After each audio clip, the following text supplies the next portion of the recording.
this is the final look. I absolutely love how this turned out.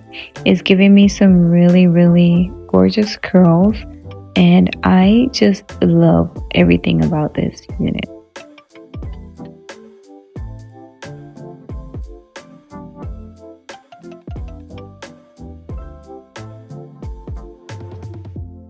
I actually got 5 packs of hair. I ended up using 4 for this whole look.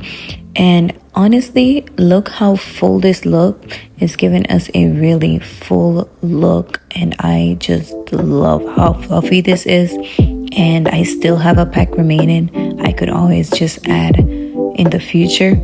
I love how soft this hair was, how easy it was to install and style, and it's giving us a gorgeous vacation finish.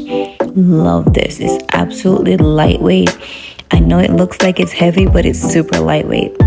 Again, this hair is from QVR hair, and this is their 16-inch Burmese curly crochet hair, and I love how this turned out.